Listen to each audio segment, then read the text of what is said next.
Hi everyone, Ashley here from the Woodland Wisp, and today I am going to be making some of these cute little clay fish. My daughter showed me how to make these, and we sat down and made several of them together. We've got a little whale shark here who's very cute, and then we also made some of them into little narwhals as well.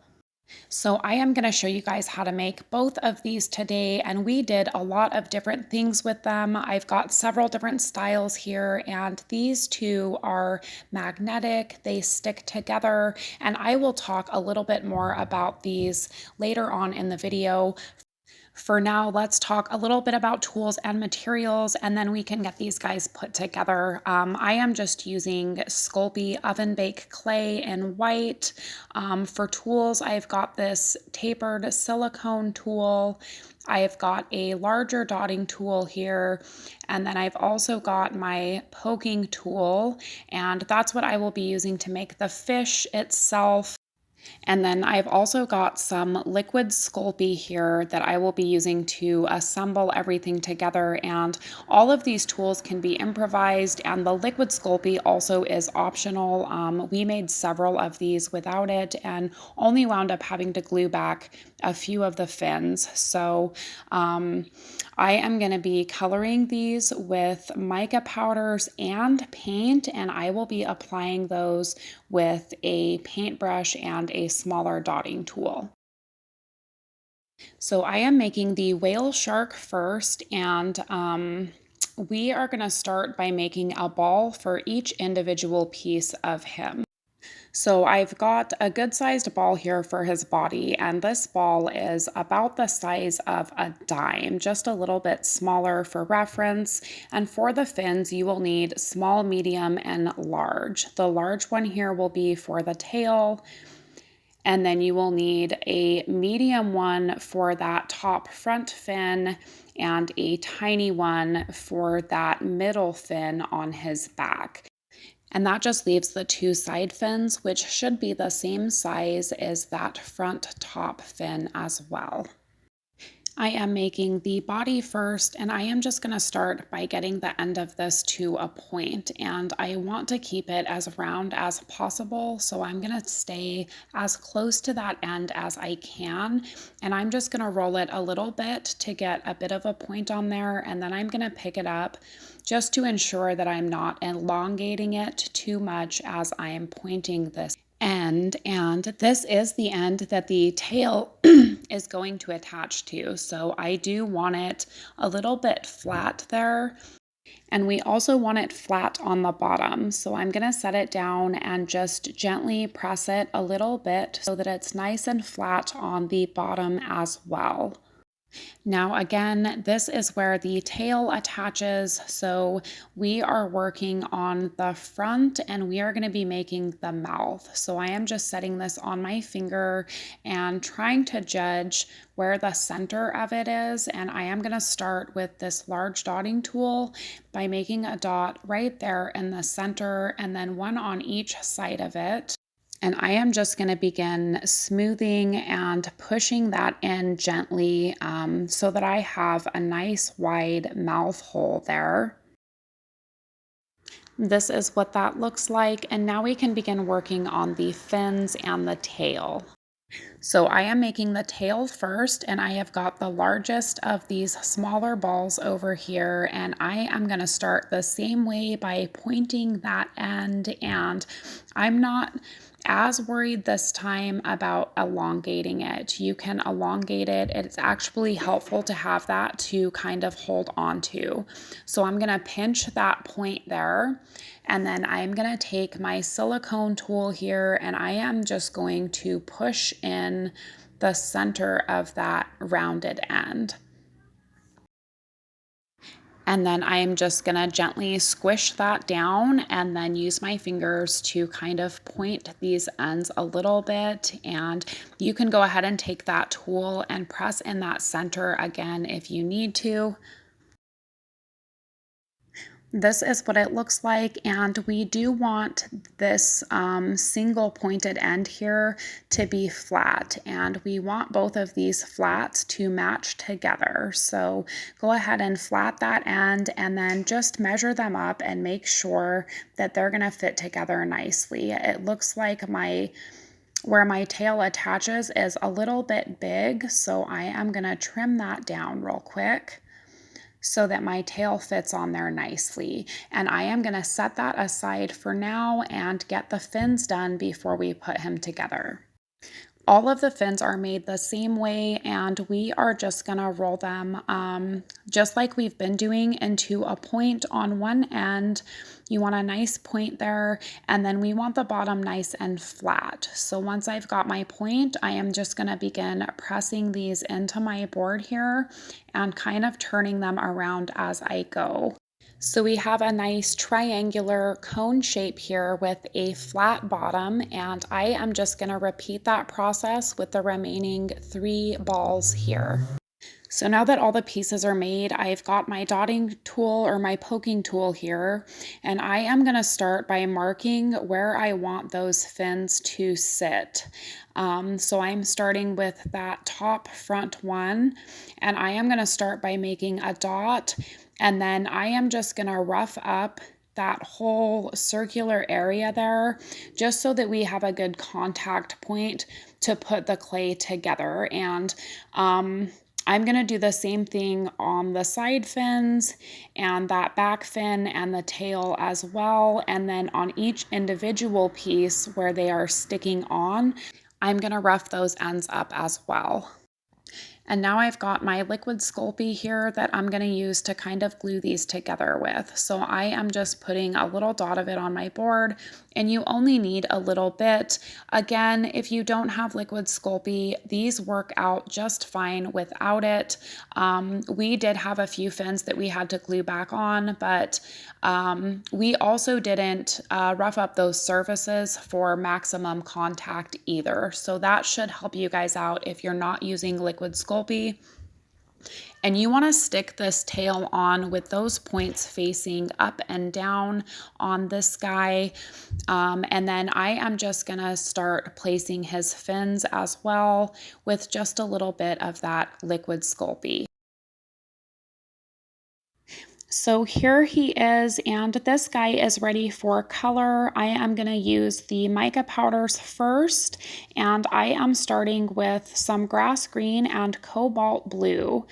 So I am going to use that cobalt blue on the whole lower half of him and kind of creeping up on that front lip there as well. And then the green I am going to use on the top fins, the tops of the side fins, and the top of the tail as well.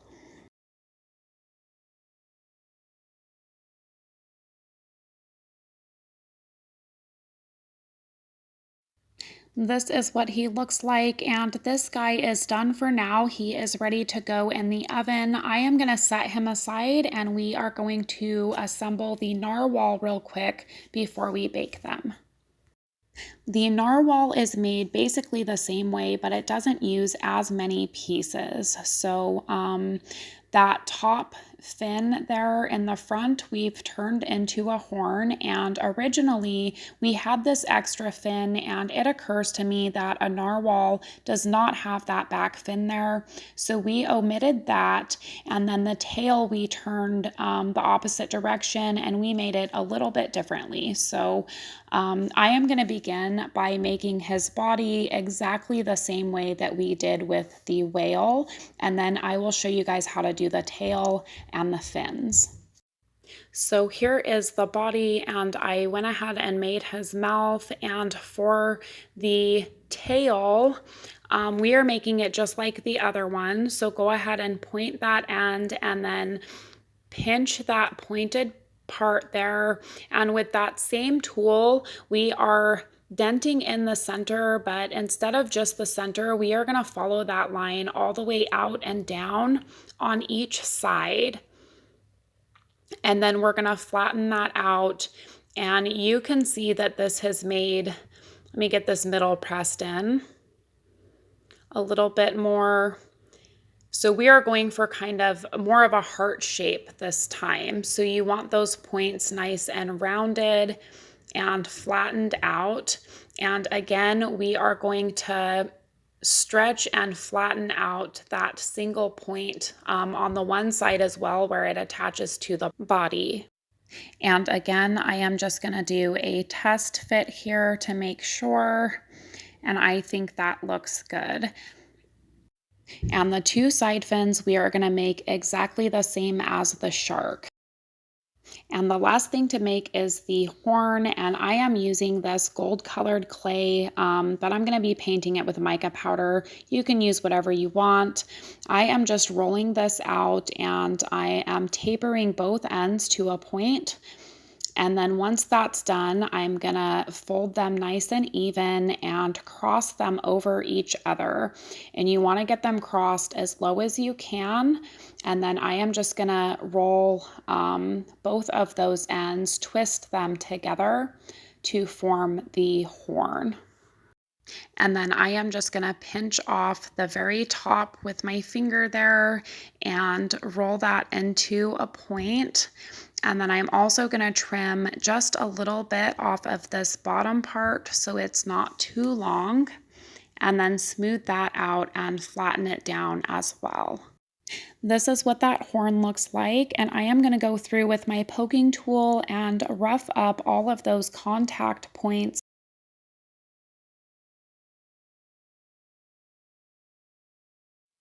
And finally, I am going to use this smaller dotting tool to just push in a little hole here for that horn so that it looks like it's embedded in his head and not just kind of sitting there. So I just made a spot and then moved in a circle to enlarge it, and I am going to rough that up as well.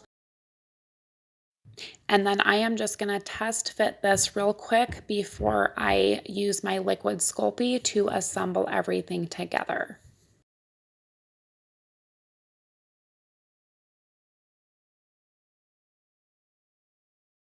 And once you've got your side fins on there, I like to kind of point them backwards just a little bit with the narwhals. So just curl them back towards that tail just slightly.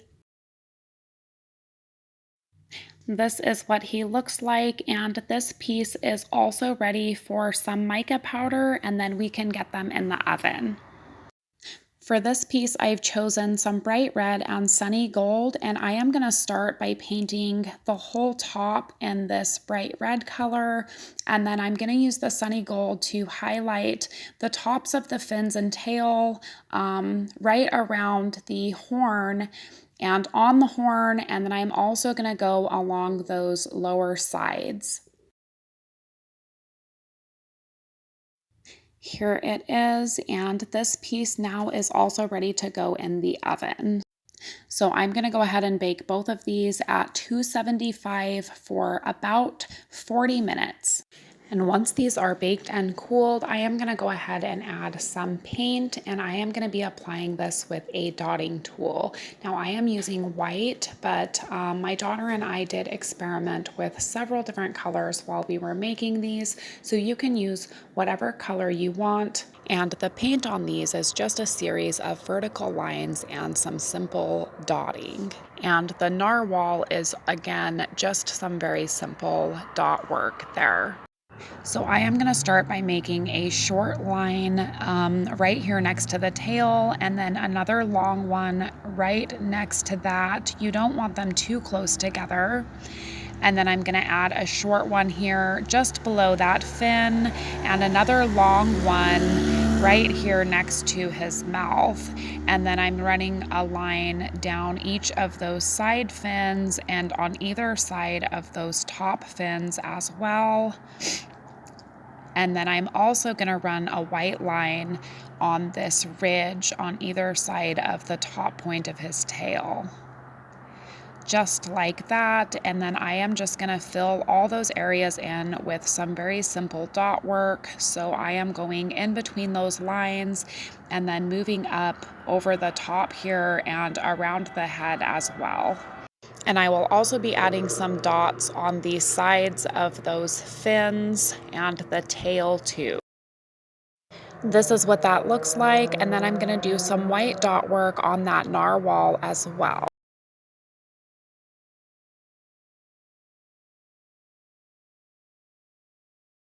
And now I'm going to add the eyes. So I've got some black here, and the same thing, I am just going to mark where I want them to set first, and you do want them kind of wide. And once I've got those spots marked, I'm just going to begin making them a little bit larger and keeping them nice and round. So this guy is now finished, and here is my narwhal as well. These are great for use as decorative pieces or crafting embellishments, or you can add eye hooks to the inside of the mouth or the back here for use as jewelry pieces or keychains. They make great refrigerator magnets, and you can theme them as well. This one has a lily pad on his head, and this one was made to look like a little strawberry. There's a lot of different things that you can do with them. Again, these two here are magnetic, and this was done with these tiny magnets here. I'm not sure where my daughter got them at, but they are very small and perfect for these types of projects. The problem with magnets is that when exposed to higher heats, they will demagnetize. So you cannot put them in there and then bake them. You could push out your hole and then bake it and then add the magnet afterwards. When we made these ones, we just performed a little surgery here with the razor knife after they came out of the oven, and then placed our magnets, and we just filled that in with some air dry clay and let it dry. And it is a little bit rough here, but with some paint and sanding, I don't think you could even tell. Now for color on these, you can use eyeshadow or chalk pastels in place of those mica powders, or use paint alone. And as a final step, you will want to seal them with some kind of Mod Podge, varnish, or resin, just to protect those powders and paints. Now again, these were originally designed by my daughter. She's the one who showed me how to make them. She is an incredibly talented artist, and she just started her own YouTube channel called Creatively Kiwi. So if you enjoyed this video, please check her channel out as well. I will leave her link in the description below. That is it for today, guys. As always, thank you so much for watching, and I will see you next time.